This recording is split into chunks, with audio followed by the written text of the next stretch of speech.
बिस्मिल्लाहिर्रहमानिर्रहीम। दोस्तों,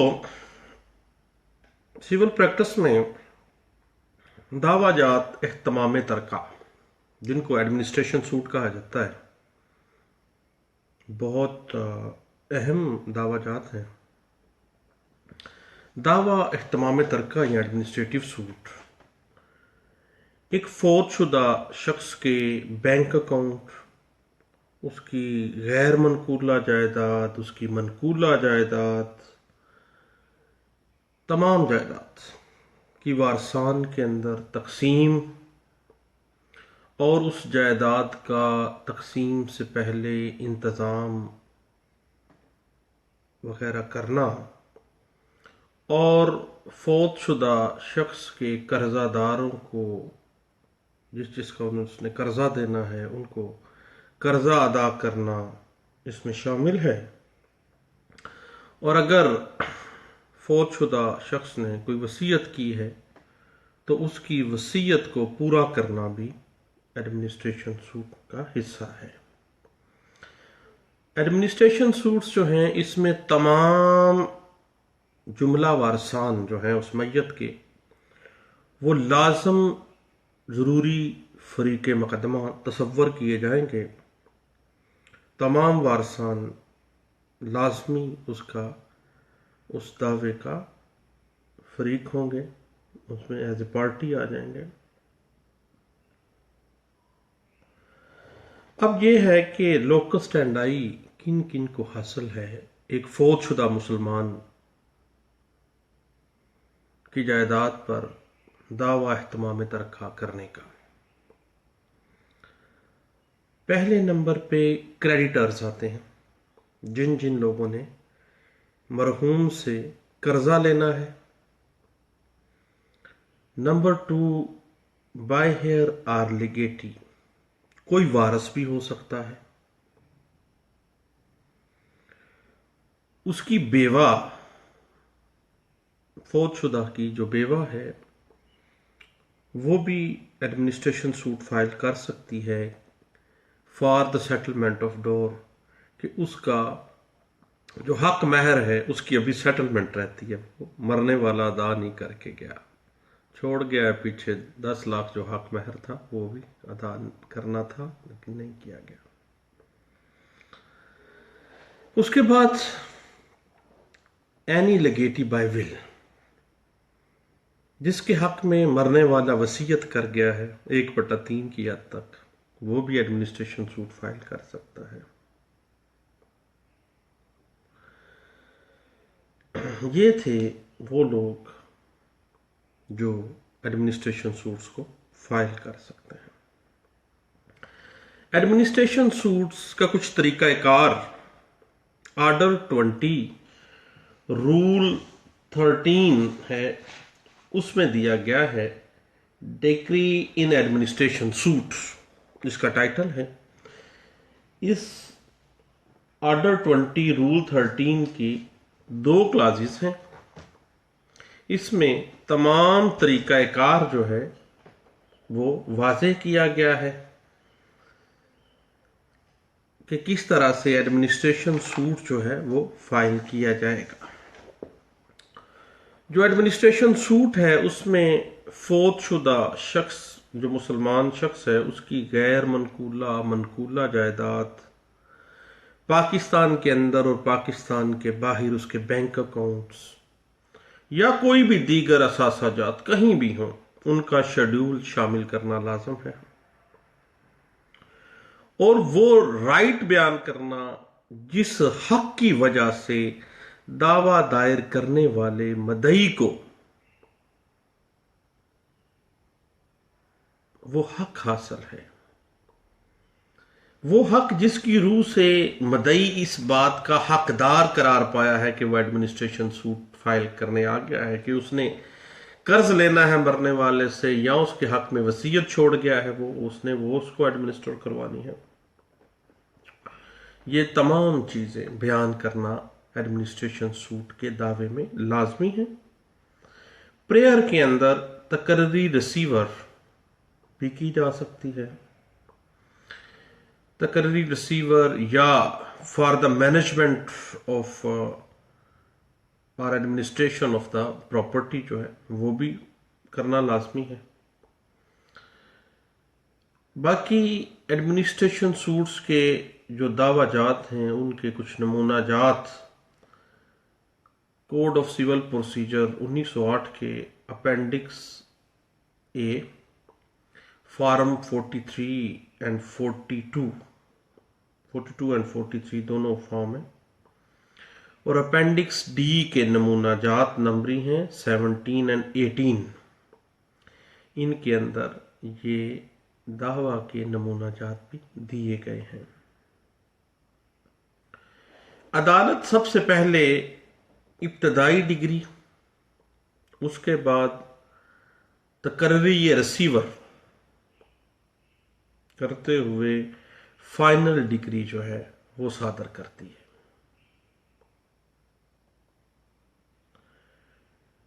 अब जब सिविल कोर्ट में आप दावा लेके चले गए हैं एडमिनिस्ट्रेशन सूट का,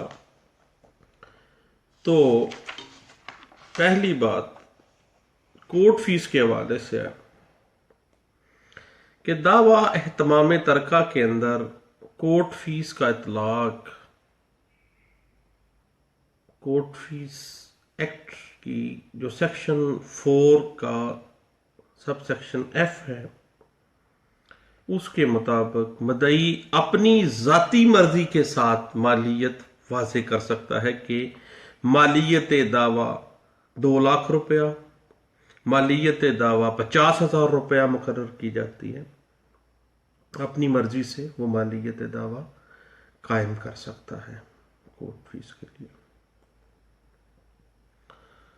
और अगर मदई जो सूट प्रॉपर्टी है उस पर जुज़वी काबज है तो देन अब वो पार्टीशन सूट में भी आ सकता है। तो पार्टीशन सूट के हवाले से अगर वो आ जाता है देन क्या होगा, 10 रुपए का कोर्ट फीस लगेगा। एडमिनिस्ट्रेशन सूट के हवाले से अगर इमूवेबल प्रॉपर्टी की हद तक एडमिनिस्ट्रेशन सूट फाइल कर रहे हैं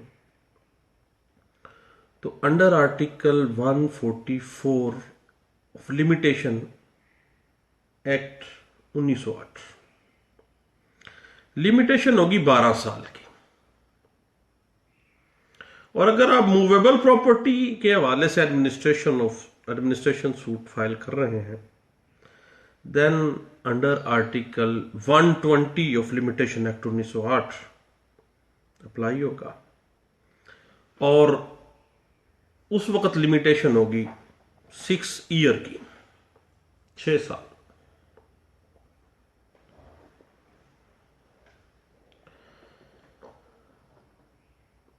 एडमिनिस्ट्रेशन सूट के साथ दावा तकसीम में जायदाद भी दायर किया जा सकता है।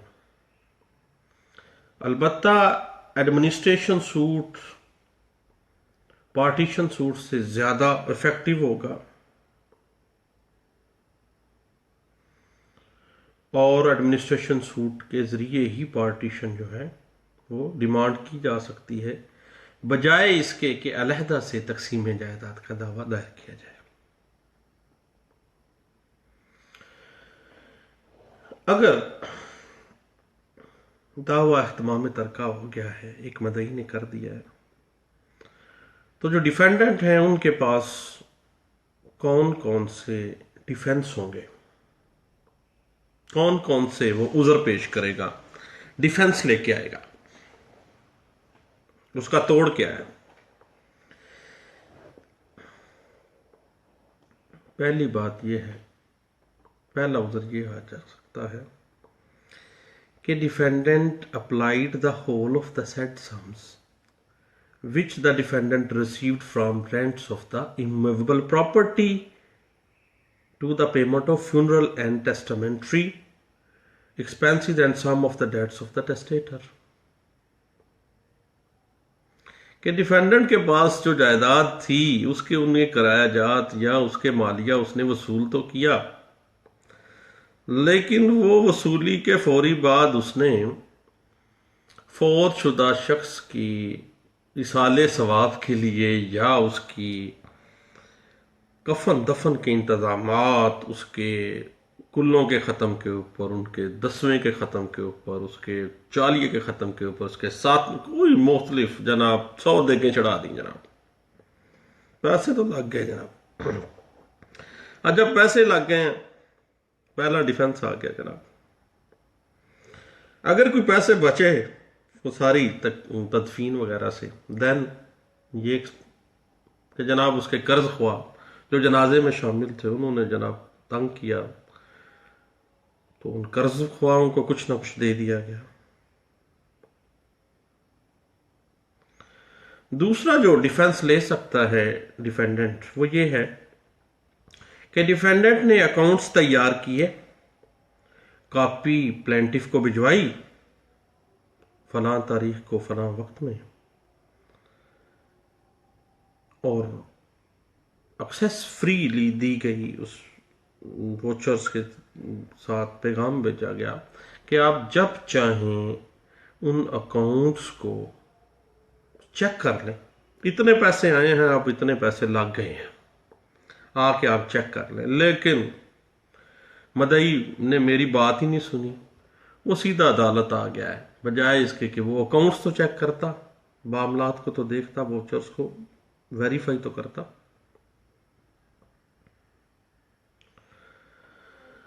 तीसरा जो डिफेंस ले सकता है एक डिफेंडेंट, वो ये है कि डिफेंडेंट एडमिट्स द एसेट्स को तो वो मान रहा है, but not the plaintiff's claim. Plaintiff का क्लेम जो है ना वो नहीं मांगा, वो मान बनता ही नहीं है उसका। या बात सूरतों में डिफेंडेंट ये प्ली ले सकता है कि मैं मदई के क्लेम को तो मानता हूं लेकिन एसेट्स को नहीं मानता, एसेट्स तो जनाब वो मुझे मरने से पहले ही दे गया है।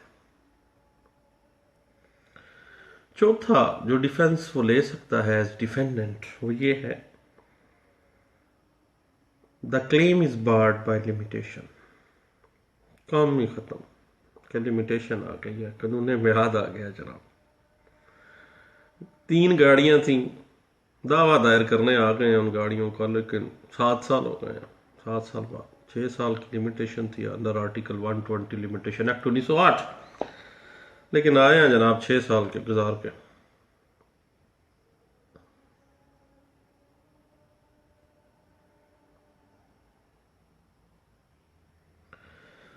उसके बाद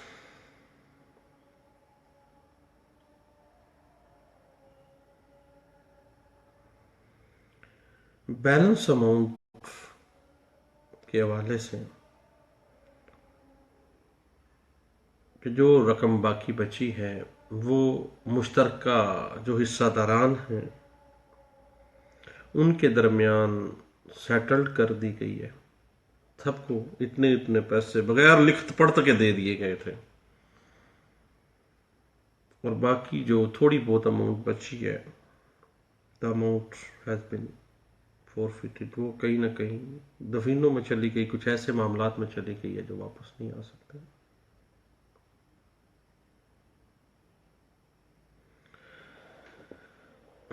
उसके बाद जहां पर एडमिनिस्ट्रेशन सूट का सिर्फ ये मकसद हो कि ये डिटरमिन किया जाए कि कौन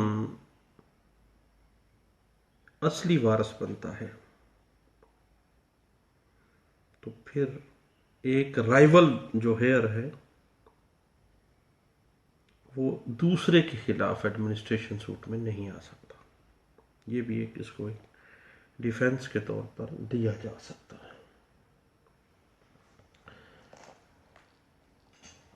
उसमें रिलीफ जो है अदालत ने देना है, और कोर्ट कैन मोल्ड रिलीफ, किसी तरह से भी उसको मोल्ड कर सकती है। उसके बाद जब दावा एडमिनिस्ट्रेशन सूट में प्रेयर के अंदर आपने वो तमाम बातें लिखी और अंत पे लिख दिया कि मजीद जो दाद रसी करीने इंसाफ है वो भी दी जाए, तो यही समझा जाएगा कि जो रिलीफ बनता था but not claimed court can still grant. इस हवाले से केस ला 2007 YLR पेज है 2311। इसको जनाब देख सकते हैं हम। तो दोस्तों ये चंद एक चीज़ें थी जो administration suit of A Muslim property, एक मुसलमान जो डिजीज्ड पर्सन है जो फौत हो चुका है उसकी प्रॉपर्टी पे उसके कर्ज ख्वा या उसके वारसान या उसके वो बंदा जिसके हक में उसने विरासत वो छोड़ी है, वसीयत छोड़ी है, हत्ता के वारस किसी सेटलमेंट में उसकी बेवा सेटलमेंट के लिए आ सकती है कि जनाब मरने वाले ने मेरा तो हक महर नहीं दिया या मेरी फलां लायबिलिटीज ने भी पूरी नहीं की। ये तमाम चीज़ों के लिए जो सूट फाइल किया जाता है वो एडमिनिस्ट्रेशन सूट होता है। चंद एक छोटी छोटी मोटी मोटी सी बातें थी जनाब एडमिनिस्ट्रेशन सूट के हवाले से, मैंने कहा दोस्तों से शेयर कर लेते हैं, और अगर किसी दोस्त को अच्छा ना लगे दैन मुझे अनफ्रेंड कर दें और ब्लॉक कर दें जनाब। थैंक यू, अल्लाह हाफिज़।